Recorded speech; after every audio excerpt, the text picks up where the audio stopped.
Programang ito ay rated SPG. Striktong patnubay at gabay ng magulang ang kailangan. Maaaring may masiselang tema, lengguwahe, karahasan, sexual, horror o droga na hindi angkop sa mga bata.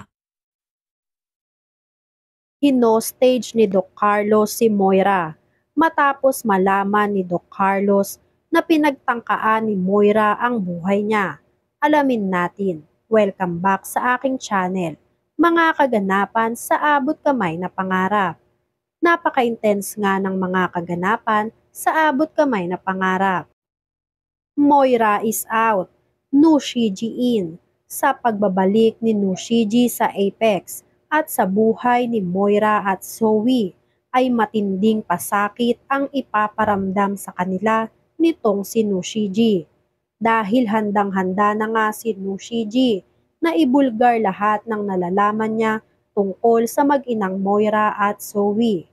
At dahil sa sikretong handang ibunyag ni Nushiji kay Annalyn, ay malalagay sa alanganin ang buhay ni Nushiji. Dahil gagawin nga ni Moira ang lahat upang hindi mabuking lahat ng sikreto nilang mag-ina. Malayo-layo na ang nararating ng mag-inang Zoe at Moira. Kaya lalong hindi hahayaan ni Moira na basta na lang masira ni Nushiji lahat ng pinaplano niya sa pagpapabagsak sa pamilya Tanyag. Walang kamalay-malay si Nushiji na pinagbabalakan na ni Moira ang buhay niya. At sa pagkikita nilang dalawa ni Annalyn ay nakahanda na lahat ng tauhan ni Moira upang patahimikin si Nushiji. Bago pa man magawa ng mga tauhan ni Moira ang masamang binabalak nila kay Nushiji, ay huli na ang lahat. Nabulgar na nga ni Nushiji lahat ng pinakatago-tago ng mag-inang Moira at Zoe. Pinakitaan pa nga ni Nushiji si Annalyn ng ilang mga ebidensya na makapagsasabi na nagsasabi siya ng totoo at siya talaga ang tunay na Morganago. Hindi na raw matiis ni Nushiji na hindi ibunyag lahat ng sikreto nila dahil sa kadahilanang masyado nang nagiging gahaman si Moira. Napati nga siya na sariling kapatid ni Moira ay ginulangan niya. Isa pa nga, ay alam raw ni Nushiji na may binabalak na masama si Moira sa buhay niya. Kaya mas mabuti raw na malaman na lahat ni Annalyn kung ano ang totoo bago pa mahuli ang lahat. Nagimbal si Annalyn sa lahat ng nalaman niya. Hindi na nga nagawa pang tapusin ni Annalyn ang dinner nilang dalawa ni Nushiji dahil kailangan na raw ni Annalyn na ipaalam sa lahat ang sikreto ni Moira at Zoe bago pa mahuli ang lahat. Dito nga ay wala nang nagawa si Nushiji at hindi na niya pinigilan pa si Annalyn na ibunyag ang sikretong nalaman nito. Sa pagbabalik naman ni Giselle sa Apex, dala-dala rin ni Giselle ang matinding pasabog tungkol sa pagkatao ni Morgana. Kaya naman pala nawala si Giselle sa kadahilanang kumalap ng ebidensya si Giselle upang mapatunayan na si Morganago at si Moira ay iisa. Dahil hinding-hindi papayag si Giselle na basta na lang makuha nila Zoe ang legacy na pinakaingat-ingatan ng pamilya nila.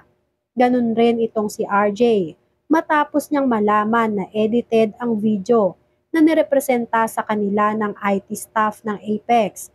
Nagplano si RJ na sa mismong pa-welcome ni Zoe bilang CEO ng Apex niya, ibubulgar na si Moira talaga ang may kasalanan kung bakit muntik-muntikan nang mamatay si Doc Carlos at malinaw sa tunay na video na walang kasalanan si Annalyn.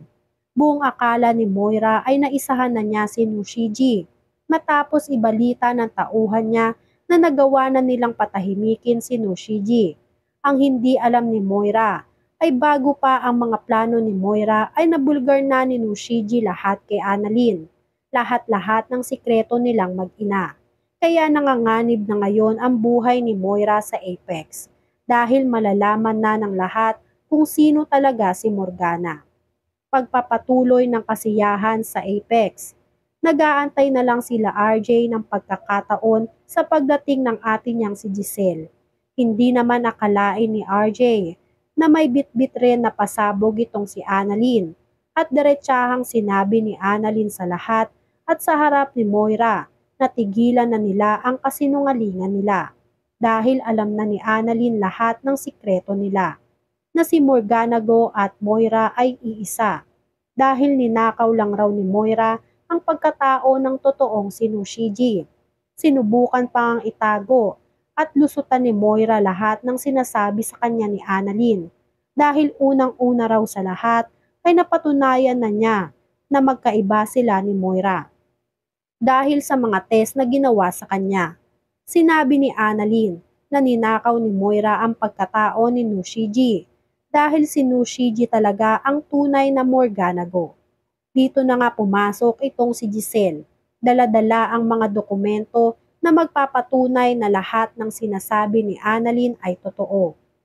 Nagbulungan lahat ng tao sa Apex dahil tama ang hinala nilang lahat na si Morganago at si Moira ay iisa.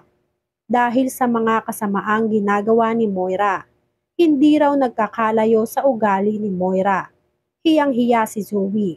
Hindi alam ni Zoe kung paano niya po protektahan ang mami niyang si Moira.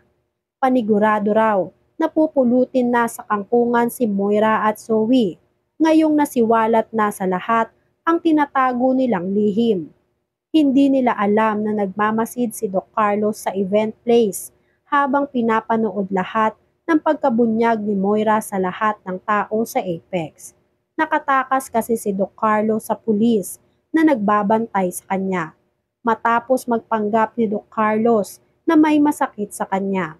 Kaya naisahan ni Doc Carlos ang bantay na pulis at dumiretso sa event ng Apex. Hindi naman akalain ni Doc Carlos na ang madadatnan niya ay ang pagkabunyag ng sikreto nitong si Moira. Dumagdag pa si RJ at pinanood sa lahat ang kuha ng CCTV footage na si Moira talaga ang nagturok kay Doc Carlos ng insulin, kaya namiligro ang buhay ni Doc Carlos. Sa wakas nga ay nalinis na rin ang pangalan ni Annalyn matapos ibunyag ni RJ lahat ng ebidensya niya na magpapatunay na si Moira ang may sala, hindi si Annalyn. Nagpipigil ng galit itong si Zoe.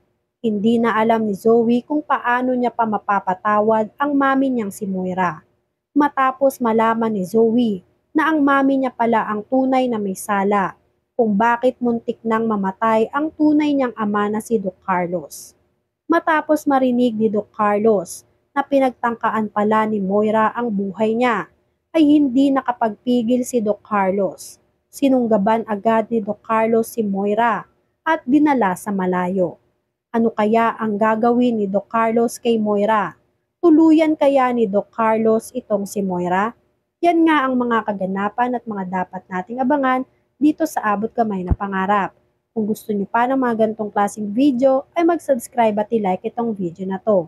Maraming salamat po. I got you!